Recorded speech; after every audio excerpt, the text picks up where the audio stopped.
페이지 가셔가지고 우리가 이제 가산세 규정을 보셔야 되는데 요 가산세 규정은 여러분들이 별도로 필기를 좀 하셔야 됩니다.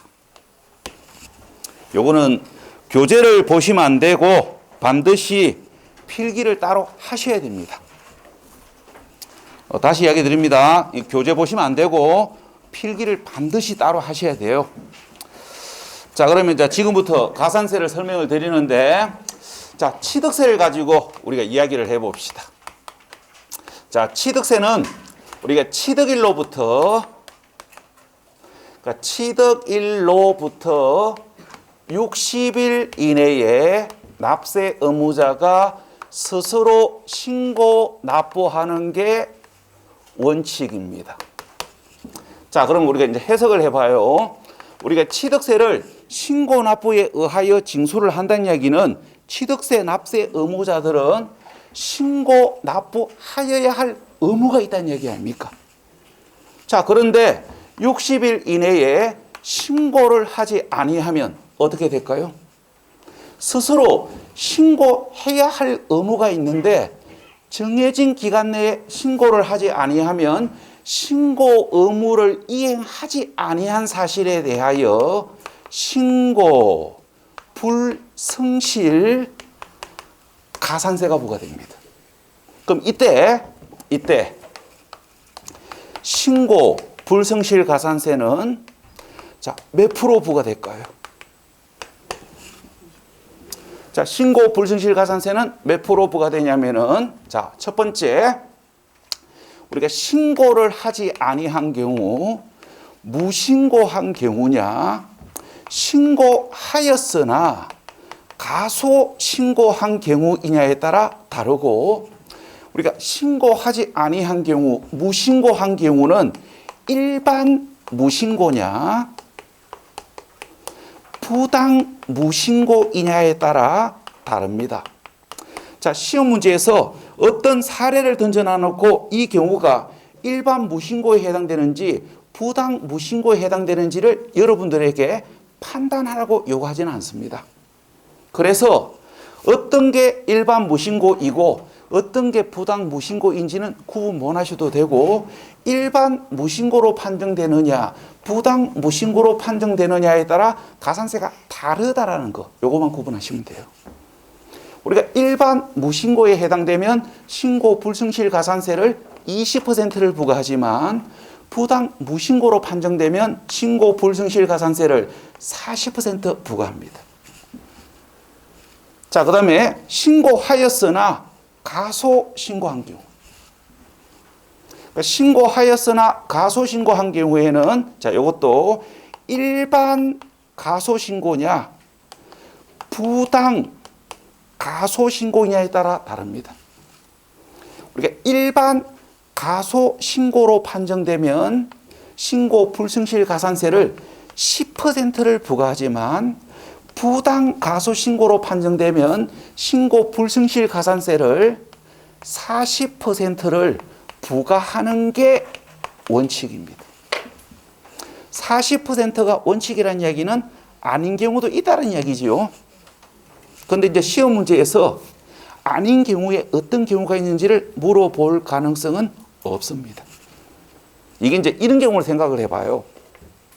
우리가 이제 예를 들어서 봅시다.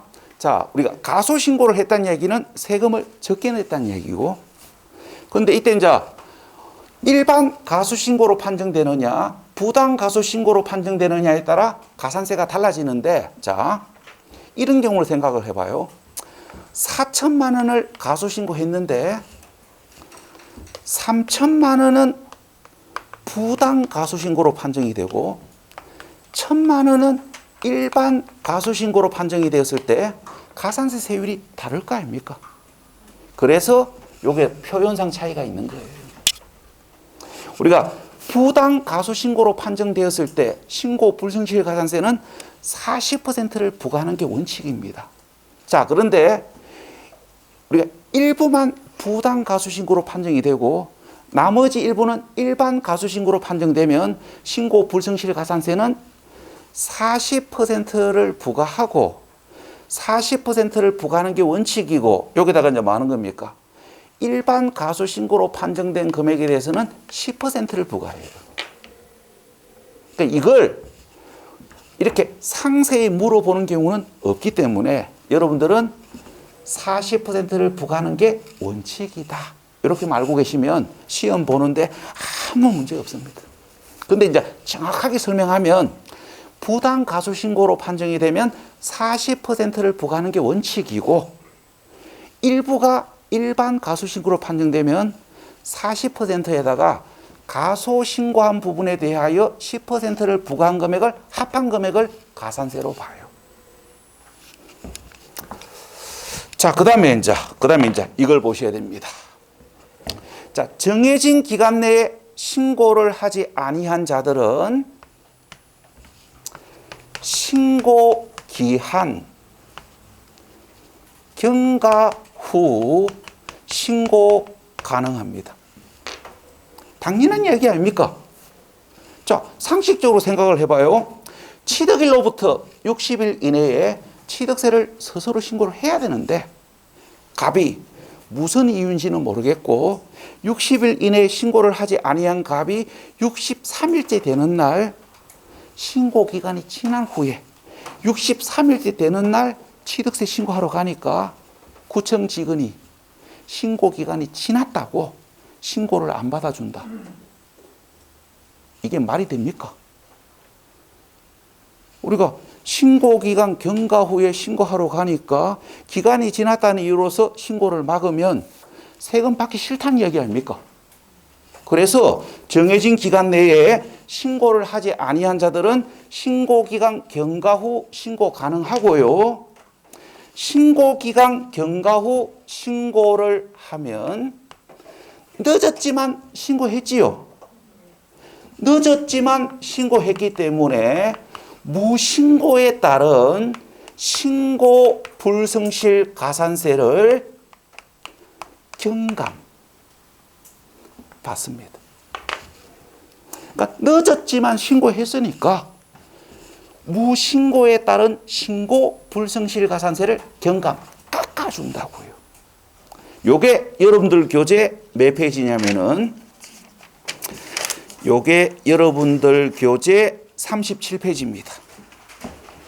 요게 여러분들 교재 37페이지예요. 그 교재 37페이지 중간에 보시면 기한 후 신고 돼 있지요. 그거 읽어볼게요. 우리가 법정 신고 기한까지 신고서를 제출하지 아니한 자는 지방자치단체의장이 가세표준과 세액을 세제줄 결정하여 통지하기 전에는 기한 후 신고서를 제출할 수도 있다. 그 이야기가 이야기잖아요. 정해진 기간 내에 신고를 하지 아니한 자들은 신고기간 경과 후 신고할 수 있다 이 말이에요. 그러면 늦었지만 신고했기 때문에 신고를 하지 아니했을 때 부과되는 무신고에 따른 신고 불성실 가산세를 경감받는데 몇 퍼센트 경감받냐면은 38페이지. 그러니까 교재 38페이지 신고기간 경과일로부터 1개월 이내에 신고기간 경과 후 신고하면 무신고 가산세를 50% 감면받고요. 1개월 초과 3개월 이내는 30%, 3개월 초과 6개월 이내는 20% 경감받습니다. 자, 여러분들이 오늘은 여기까지만 잡으십시오. 그러니까 오늘은 여기까지만 잡으시고 이때 경감되는 비율이 어떻게 되는지는 이렇게 페이지 적어 놓으셨다가 경감되는 비율이 어떻게 되는지는 우리가 7월 달 문제풀이 들어가서 공부하시면 돼요. 7월 달 문제풀이 들어가서 본격적으로 기억하시라고요. 봐요. 우리가 숫자 이런 것들은 지금부터 기억해도 의미가 없습니다. 왜? 까먹거든. 어설프게 기억하면 헷갈리면 헷갈리지 공부하는데 도움이 안 됩니다. 그래서 오늘은 딱 여기까지만 잡으시면 돼요. 정해진 기간 내에 신고를 하지 아니한 자가 신고기간 경과 후 신고하면 가산세를 경감받을 수가 있다. 여기까지 잡으시고 구체적으로 몇 프로 경감받을 수 있는지는 7월 달 문제풀이 들어가서 본격적으로 공부하시라고요. 신고기간 경과 후 신고기간에 따라 50%, 30%, 20% 경감받습니다. 자, 그 다음에 이제 요겁니다. 자, 그 다음에 보셔야 될 거. 자, 가소 신고한 자는 수정 신고 가능합니다. 가소 신고한 자들은 수정 신고 가능해요. 요게 여러분들 교재 38페이지입니다. 요게 교재 38페이지예요. 자, 뭐 시험 문제에서 신고기간 경과 후 신고 시 가산세 경감은 10년 동안 2번 정도 물어본 적이 있어요.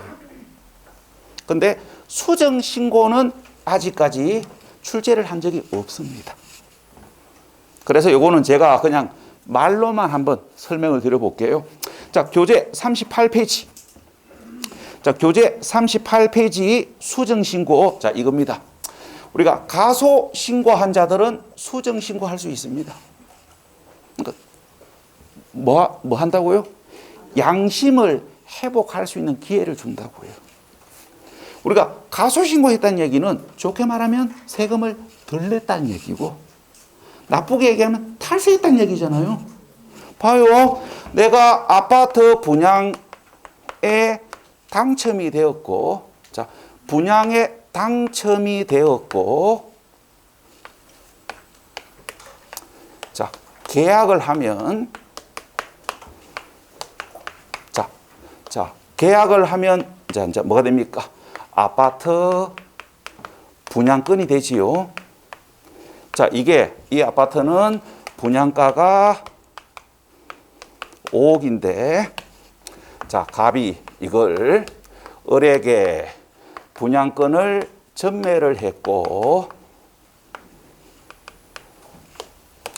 프리미엄을 3억을 받았다 합시다. 자, 그런데 여러분들이 뭐 알고 계실 겁니다. 분양권은 양도소득세가 최소 몇 프로입니까? 분양권은 양도소득세가 최소 60%입니다. 지방소득세 포함하면 66%. 그러니까 보유기간이 1년 이상이면 60%. 보유기간이 1년 미만이면 70%. 그러니까 최소 60%, 최대 70%예요. 그러면 일단 자, 이 경우를 가지고 얘기해 봅시다. 지방소득세 포함하면 66%예요. 그러면 세금만 약 2억 아닙니까? 그럼 내가 아무리 분양권 팔고 3억을 벌었지만 세금 약 2억 내려고 하니까 아까워 죽겠지요. 그래서 뭐 합니까? 을하고 짜지요. 을한테 뭐라 합니까? 내가 피 좀 깎아줄게. 다운 신고하자입니다. 내가 프리미엄 2억 5천만 받을 테니까 5천만 원 깎아줄 테니까 프리미엄 1억만 신고하자입니다. 그래서 합의하고 프리미엄을 1억으로 신고했을 때, 그런데 6개월 후에 울산 UBC 유서에 울산 세무서에서 분양권 실태 조사한답니다. 그 말 유서 보고 3일 동안 잠을 못 주무십니다. 왜? 조사받을까 봐. 그래서 이제 이분은 뭐 하라고요? 양심적으로 수정 신고하고 편히 주무시라고요. 그래서 수정 신고할 수 있는 기회를 줘요. 수정 신고할 수 있는 기회를 주고, 수정 신고하면 마찬가지로 뭐 합니까? 수정 신고하면 가산세를 깎아줍니다. 그게 여러분들 교재 38페이지예요. 자, 교재 38페이지 수정 신고하면 교재 39페이지 가산세를 깎아줍니다. 자, 몇 프로 깎아주냐면은 신고기간 경과일로부터 1개월 이내에 수정 신고하면 가산세를 90% 깎아줘요. 근데 1개월 초과 3개월은 75%, 3개월 초과 6개월 이내는 50%. 그러니까 기간에 따라 경감률이 다른데 빨리 수정 신고할수록 더 많이 깎아줍니다. 왜? 빨리 양심 회복하라고. 근데 이 수정 신고 가산세 경감은 아직까지 정답으로 물어본 적이 없기 때문에 우리가 이제 상황을 봐가지고 공부를 하시면 되는데, 혹시 기억하기로 마음을 먹었다면 6개월 이내 수정 신고한 경우 경감 비율 여기까지만 잡으시면 되지 나머지는 보지 마십시오. 혹시 물어본다면 6개월 이내 수정 신고했을 때 경감 비율 90%, 75%, 50%까지는 물어보겠지만, 뭐 예를 들어서 그 밑에 1년 초과 1년 6개월 이내 수정 신고했을 때 경감 비율 몇 프로고 여기를 물어볼 가능성은 전혀 없습니다. 혹시 물어보면 1개월 이내, 1개월 초과 3개월, 3개월 초과 6개월 이내는 물어볼 여지가 살짝 있어요. 왜 그러냐면은 무신고 가산세 경감하고 비율이 다르잖아요. 그래서 수험생들이 이걸 혼동할 수 있기 때문에 여기까지는 물어볼 여지가 살짝 있습니다.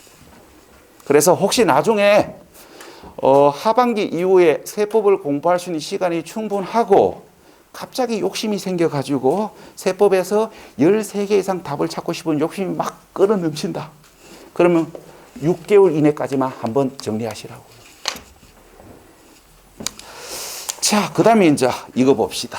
자, 그 다음에 이제 여기를 봅시다. 60일 이내에 스스로 신고를 하고 60일 이내에 자, 납부를 해야 되는데 납부를 안 하면 어찌 되는지.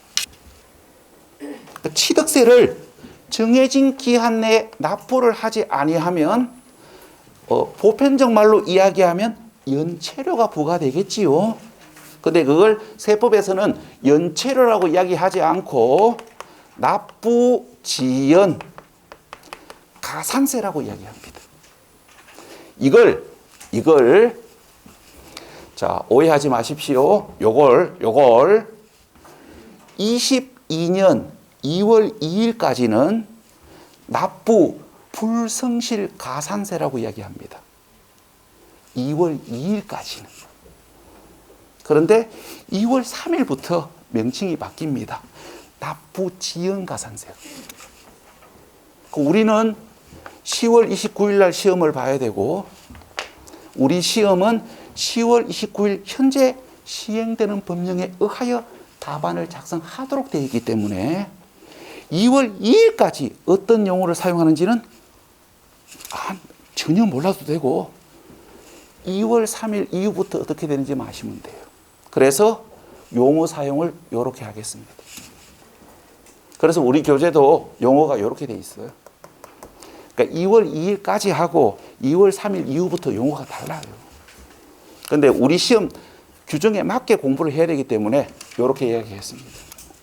자, 그래서 이제 기간 내에 납부를 하지 아니하면 연체료의 성격으로 납부지연 가산세가 부과되는데 몇 프로 부과되냐면은 미납일수 하루당 0.025% 부과합니다. 그러니까 미납일수 하루당 0.025% 하루당 부과된다고 해서 야를 일별 가산세라고 이야기합니다. 자, 그 다음에 60일 이내에 신고 납부하지 아니하면 신고 납부하지 아니한 사실을 세무공무원이 알게 되면 보통 징수할 끼고 이때 보통 징수를 할 때 미납세액만 보통 징수를 하는 게 아니고 우리가 신고를 하지 아니한 사실에 대하여 부과된 신고 불성실 가산세와 납부 기간 내 납부를 하지 아니한 사실에 대하여 부과되는 납부 지연 가산세를 합한 금액을 세액으로 보통 징수합니다. 이야기잖아요. 납세 의무자가 스스로 신고 납부해야 될 취득세가 1,000만 원인데 스스로 신고를 하지 아니함으로 인하여 신고 불성실 가산세가 200만 원이 부과되었고 납부기간 내에 납부를 하지 아니함으로 인하여 납부지연가산세가 30만 원이 부과되었다고 가정합시다. 그러면 신고 납부하지 아니한 사실을 세무공무원이 알게 되면 미납세액 1,000만 원에다가 신고 불성실 가산세 200만 원, 납부지연가산세 30만 원을 합한 금액 1,230만 원을 보통 징수한다고요. 자, 그런데 갑이 보통 징수 고지서를 고집받았는데도 납부 기간 내에 납부를 하지 아니하면 어찌 되겠습니까? 세금 내라고 세무공무원이 고지서 보냈는데 납부 기간 내에 납부를 안 하면 연체료의 성격으로 납부 지연 가산세가 부과되겠지요. 몇 프로? 3%. 자, 요것도 2월 2일까지는 가산금이라고 이야기합니다. 근데 2월 3일부터는 납부지연 가산세라고 명칭이 바뀌어요. 그럼 우리는 2월 3일 이후 어떻게 되는지를 알아야 되기 때문에 이렇게 이야기하겠습니다. 자, 그럼 여기서 여러분들이 이걸 아셔야 됩니다. 우리가 조세를 기간 내에 납부 안 했을 때 부과되는 연체료인 납부지연 가산세는 징수 방법에 따라 요율, 프로테지가 다르다. 이게 구분되셔야 됩니다. 자, 제가 칼라로 표시해 볼게요. 자, 신고 납부에 의하여 징수되는 조세를 기간 내 납부 안 했을 때 부과되는 연체료는 하루당 0.025% 일별 가산세가 부과되지요. 자, 그런데 보통 징수되는 조세를 기간 내 납부 안 했을 때 부과되는 연체료인 납부지연 가산세는 미납된 일수에 관계없이 3%. 요걸 구분하시라고요. 시험 문제가 지라같이 나오면 이렇게 물어볼 수도 있어요. 취득세 납세 의무자가 정해진 기간 내에 신고 납부를 하지 아니하면 정해진 기간 내에 취득세 납세 의무자가 정해진 기간 내에 납부를 하지 아니하면 미납세액에 납부지연 가산세를 3%를 합한 금액을 보통 징수한다. 틀렸지. 우리가 취득세는 신고 납부에 의하여 징수되는 조세이기 때문에 기간 내에 납부를 하지 아니했을 때 부과되는 납부지연 가산세는 3%가 아니고 하루당 0.025%. 징수 방법에 따라 연체료 요율이 다르잖아요. 빨갛고 퍼렇고. 자, 그다음에 계속 체납을 하면 어찌 될까요? 자, 기간 내 납부를 하지 아니한 자가 계속 체납했을 때. 자, 계속 체납을 하면 당연히 뭐 하겠습니까? 납부, 지연, 가산세를 추가로 부과하겠지요. 납부지연 가산세가 추가로 부과되는데 헷갈리게 지방세냐 국세이냐에 따라 규정이 달라요. 우리가 지방세를 계속 체납을 하면 납부기간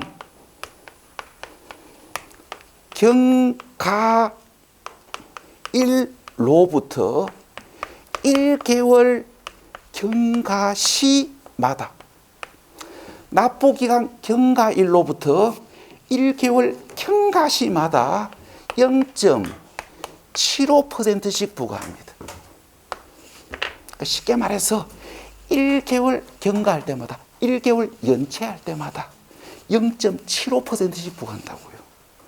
이걸 2월 2일까지는 중가산금이라고 이야기해요.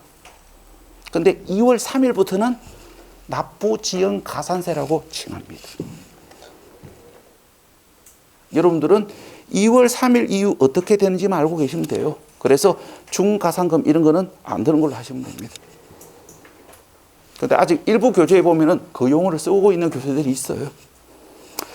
자, 그다음 이제 미납세금이 국세인 경우에는 미납일수 하루당 0.025%를 부과합니다. 복잡할 거 없습니다. 지방세는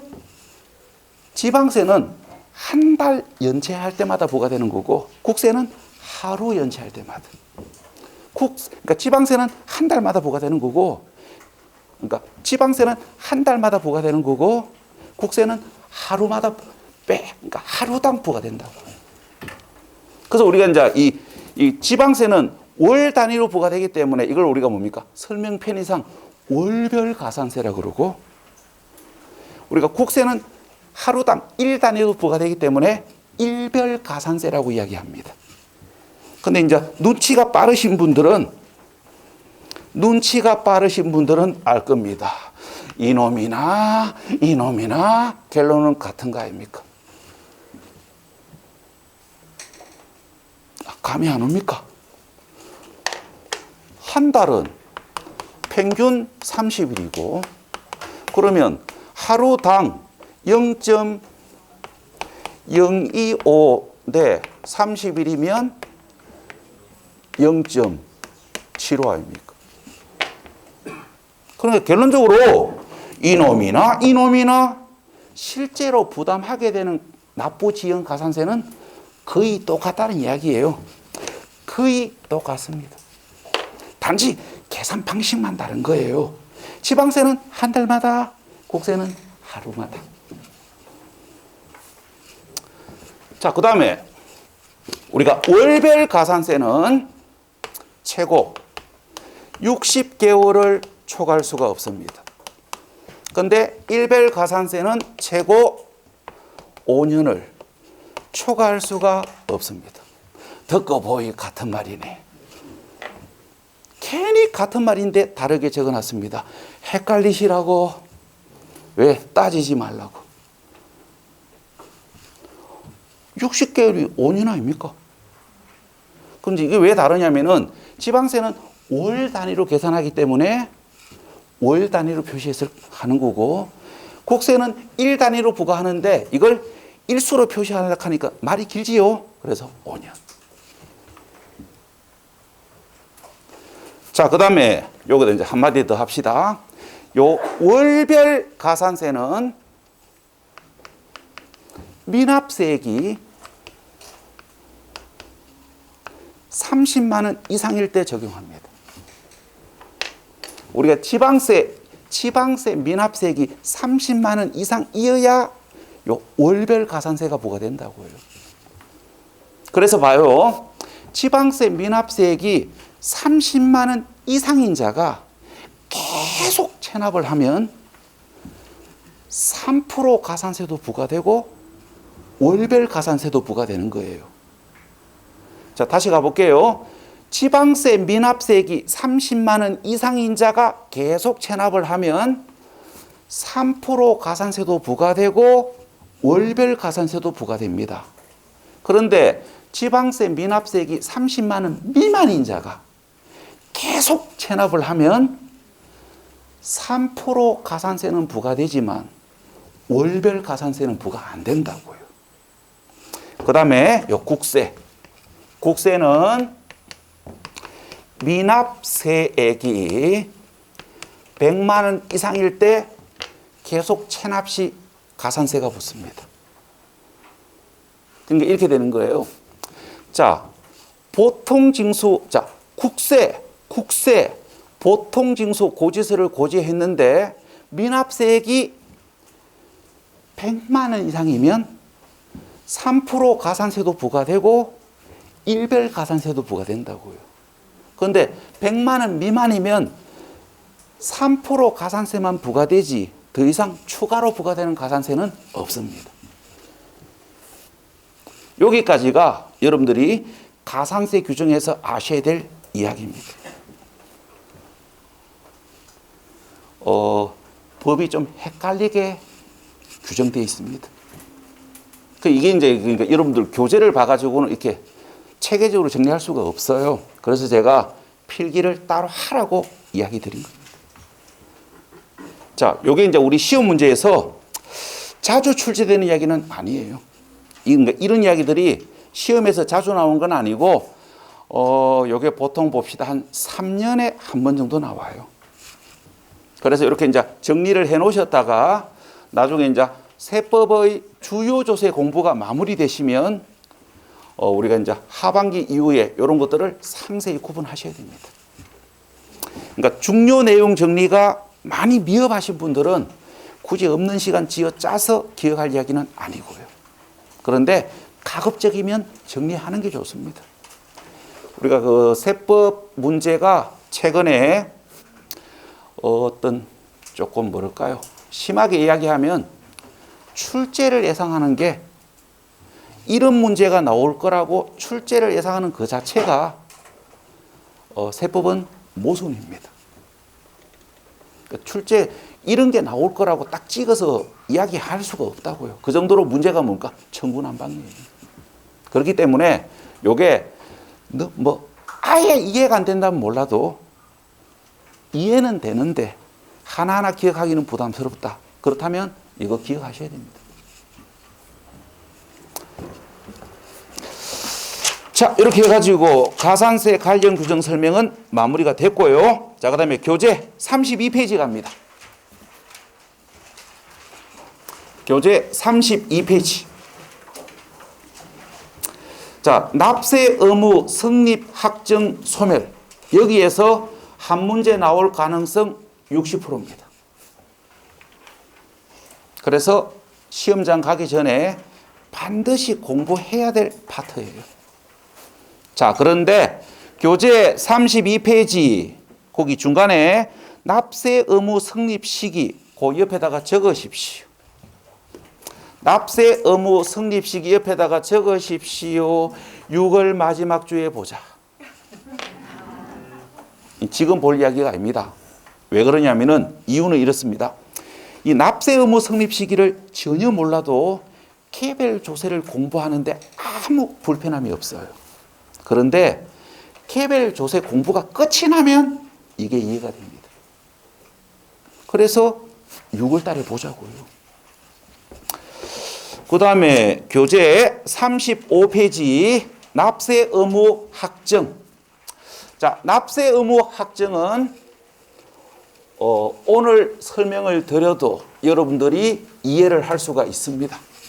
그래서 오늘 설명을 한번 드려볼 테니까 이해되시면 참고사항으로 개인 공부를 하시기 바랍니다.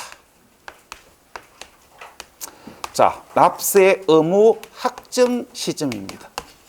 자, 일단 용어부터 설명을 해볼게요. 납세 의무가 확정된다는 말은 무슨 말이냐면은 납세 의무가 확정이 된다는 얘기는 납부해야 할 세액이 확정된다는 얘기예요. 그러니까 납부해야 할 세액을 확정하는 걸 뭡니까? 납세 의무가 확정된다고 얘기합니다. 그러니까 이야기예요. 정확하게 얼마만큼 세금을 내야 하느냐 이 말이에요. 자, 그러면 납세 의무가 납부해야 될 세액이 확정이 되는 시점은 부과 방법에 따라 다릅니다. 우리가 조세를 신고 납부에 의하여 부과 징수하느냐, 보통 징수, 다른 말로 부가가세 제도에 의하여 부과하느냐에 따라 확정되는 시점이 달라져요. 자, 신고납부가 뭔지 1시간 전에 보셨습니다. 신고납부는 누가? 납세 의무자가 신고하잖아요. 납세 의무자가 신고하잖아요. 자, 그래서 납세 의무자가 신고한 세액에 오류가 없다면 납세 의무자가 신고하는 때에 납부하여야 할 세액이 확정됩니다. 자, 그 다음에 보통징수는 누가? 세무 공무원이 세금 계산해가지고 세무 공무원이 납세 고지서를 고지하여 징수하지요. 그래서 언제 세무 공무원이 결정하는 때에 납부하여야 할 세액이 확정됩니다. 이게 끝이에요.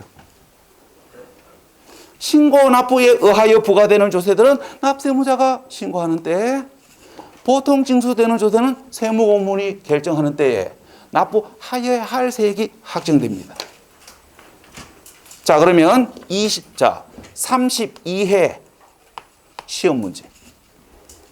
작년 시험 문제. 이렇게 물었습니다.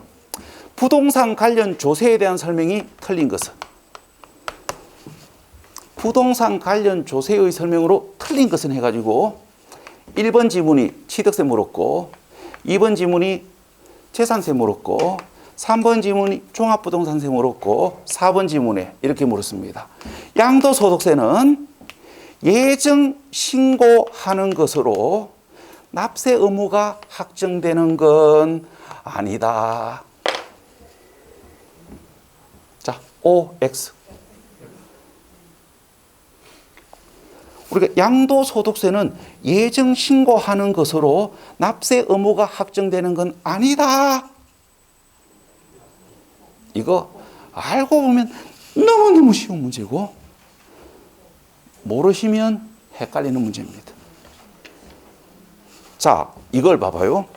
이걸 확실하게 알고 계시고, 문제풀이 경험이 많으신 분들은 이게 틀렸다는 걸 알아요. 자, 쉽게 갑시다. 양도소득세는 신고 납부하는 조세 아닙니까? 그래서 언제? 납세 의무자가 신고하는 때에 확정되지요. 틀렸네. 아따, 쉽다. 그런데 이걸 확실히 모르시고 문제풀이 경험이 없으신 분들은 자, 생각이 많습니다. 양도소득세를 신고하는 방법은 예정신고도 있고 확정신고도 있는데, 확정신고하는 때에 확정되는갑다. 아, 맞답니다. 이런 실수를 하시면 안 돼요. 그러니까 이걸 명확하게 알고 계시고, 문제풀이 경험이 많으신 분들은 신고했으니까 확정되잖아요. 그런데 예정신고로 확정되는 건 아니다 그랬으니까 틀렸지. 신고했으니까 확정되지. 너무나도 단순한 문제 아닙니까? 그런데 이 문제를 놓치고 오신 분들이 많습니다. 왜 놓쳤냐면은 이걸 확실히 몰랐고, 그러고 생각이 많았어. 왜 생각이 많냐면은 조금 전에 했던 이야기, 양도소득세는 예정신고제도가 있고 확정신고제도가 있거든요. 그러면 이렇게 생각하는 거예요. 이걸 잘 모르시는 분들은 예정신고도 있고 확정신고도 있으니까 순간적으로 뭡니까? 확정신고 하는 때에 확정되는 걸로. 순간적으로 뭡니까? 혼동하는 거죠. 그래서 제가 하고 싶은 이야기예요. 정확하게 알아야 됩니다. 어설프게 하시면 안 돼요. 어설프게 공부하시면 안 되고, 단디 확실히 보셔야 됩니다. 보셔야 되고, 문제 많이 푸셔야 됩니다. 그럼 이게 뭡니까? 틀렸다. 이게 틀렸다는 걸 바로 감이 와요. 그러니까 저는 이거 보자마자 이게 틀렸다는 걸 느꼈거든요. 근데 수험생들은 아마 힘들었을 겁니다. 자, 그 다음에 교재 40페이지.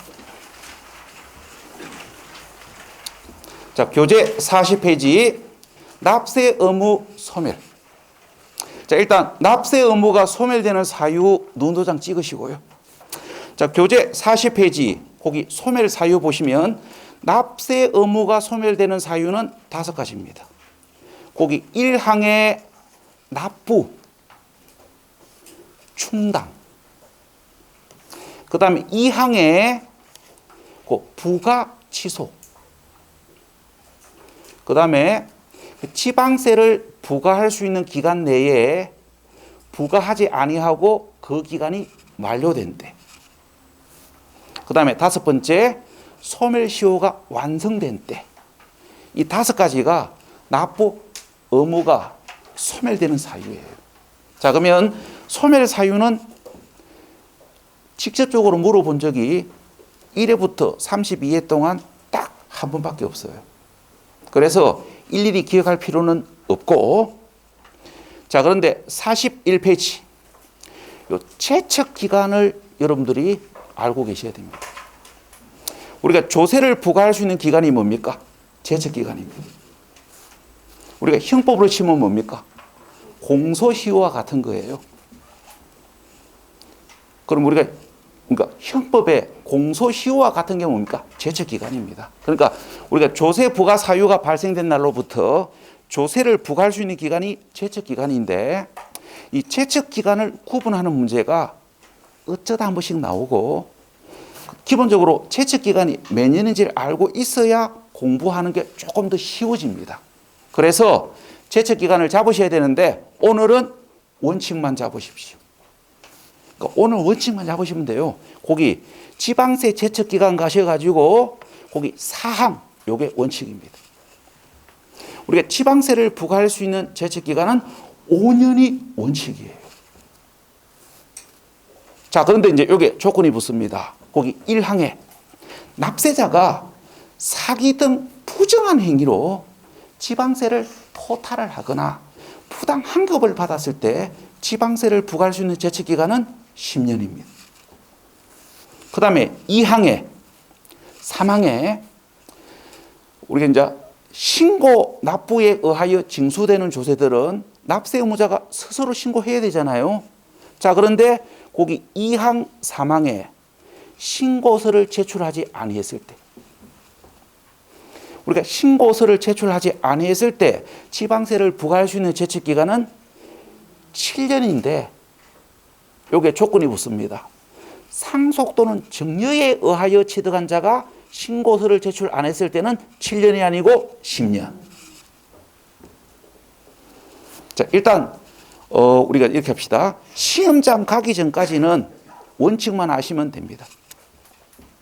그러니까 시험장 가기 전까지는 원칙만 알고 계시면 개별 조세를 공부하는 데는 아무 애로사항이 없어요. 그래서 오늘은 5년이 원칙이다. 이것만 잡으시라고요. 잡으시고 거기 1항, 2항, 3항 요 특례 규정은 빠르면 7월달 문제풀이 들어가서 늦으면 9월달 모의고사 문제 풀 때 그때 구분하셔도 됩니다.